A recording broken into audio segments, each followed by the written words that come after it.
evening. I'm Haylee Ficuciello, Senior Correspondent for Englebrook Independent News. Tonight's commentary is called Have You Seen Me? The Curious Disappearing Act of Arizona Democratic Senator Ruben Gallego. Now, for months. Correction, for years, Senator Gallego seems to have an opinion on absolutely everything involving President Donald Trump, Republicans, border policies, Jeffrey Epstein allegation, Venezuela, Iran, Elon Musk, conservatives breathing air, and probably the weather as well. If there was a microphone nearby, Ruben Gallego was there. If there was a camera nearby, Ruben Gallego was there. And if there was an anti-Trump hashtag trending on social media at 3 o'clock in the morning, there was a pretty good chance Senator Gallego was typing furiously on his iPhone. But suddenly, silence. Complete and total silence. No fiery cable news interviews, no social media tirades, no dramatic speeches about democracy being under attack, no lectures about morality, no emotional sermons about accountability, nothing. So tonight, many Americans are asking one simple question. Where exactly is Ruben Gallego today? Because this is the same Ruben Gallego who spent months hammering President Trump and Republicans over alleged associations tied to Jeffrey Epstein. Gallego repeatedly accused Republicans of hypocrisy and claimed that Trump administration was protecting the powerful. In February, Gallego publicly declared Republicans were covering up pedophilia. Strong words, very strong words, the kind of words politicians use when they believe the cameras will never turn back around to them. But politics have a funny way of doing exactly that, because now Senator Gallego finds himself dealing with questions surrounding his long-term political ally and friend, former California Congressman Eric Swalwell. And suddenly, the senator who never stopped talking. Interesting. Let's walk through the timeline. For years, Gallo built his national profile as one of the Democratic Party's loudest anti-Trump voices. He mocked Trump immigration policies. He attacked Republicans over January 6th. He criticized conservatives over border security rhetoric. He portrayed himself as a future of the Democratic Party, a blunt, aggressive political fighter who Democrats hope might eventually launch a presidential campaign on his own. Then came the controversies surrounding Eric Swalwell. In April 2026, multiple allegations of sexual misconduct and sexual assault against Swalwell became public. Swalwell denied all allegations, but the political fallout exploded almost overnight. CNN, NBC, The Guardian, The Washington Post, and other outlets reported on the allegations and the sequential collapse of Swalwell's political standing.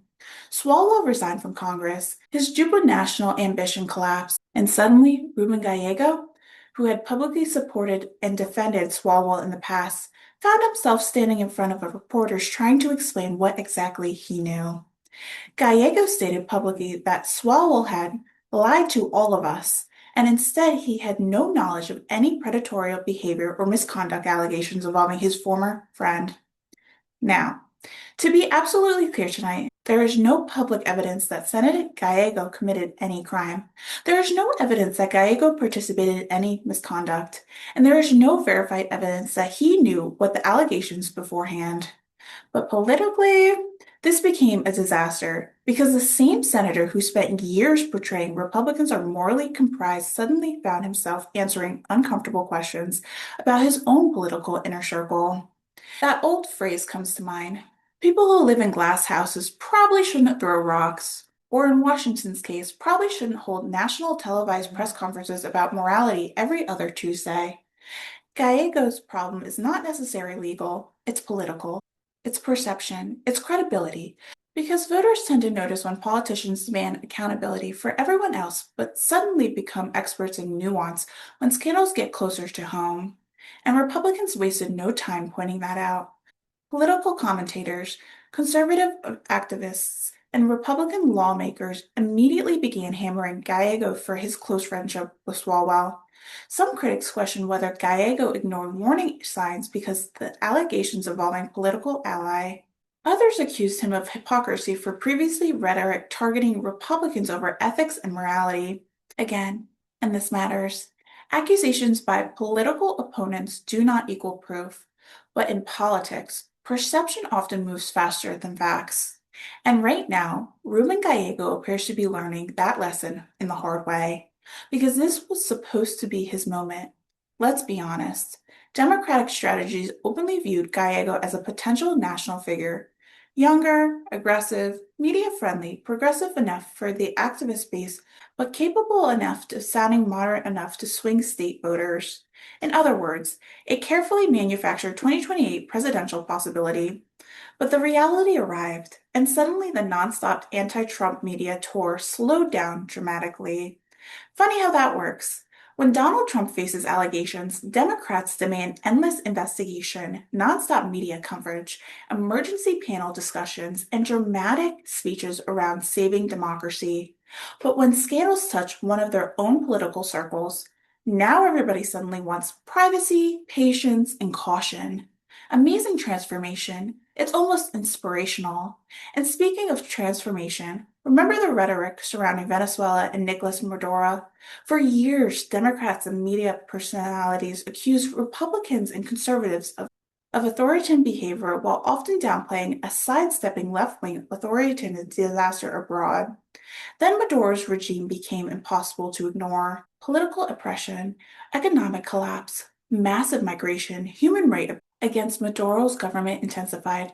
Many Democrats who once loudly lectured America about protecting democracy suddenly became remarkably careful with their words. Again, silence. A pattern seemed to be developing here, and then came the Iran conflict, another issue where Gallego previously positioned himself as an aggressive critic of Republican foreign policy. But as the global tension escalated and political calculations changed, once again, far less noise, because outrage in Washington often depends entirely on who benefits politically. That is the real story tonight, not just Ruben Gallego, not just Eric Swalwell, but the larger culture in political hypocrisy in Washington. A culture where the loudest people in politics often disappear at the second accountability starts to move in their direction. And Americans are tired of it, completely tired of it, because ordinary Americans notice the double standard. They notice the politicians spend years calling half the country evil. They notice the media figures obsess over Republican scandals, but suddenly become cautious attorneys when Democrats face scrutiny.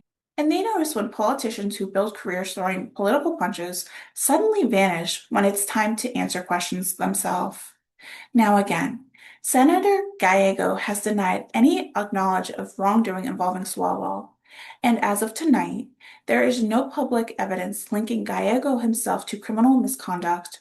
But politically speaking, the damage may already have been done, because leadership is not only about what you say during somebody else's scandal, it's about how you respond when controversy lands on your doorstep.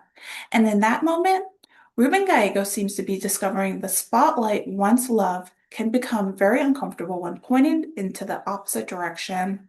So perhaps Senator Gallego should remember the old saying, people who live in glass houses shouldn't throw rocks, especially in Washington, D.C., because eventually somebody throws one back. And that's my view. I'm Haylee Ficuciello. Good night.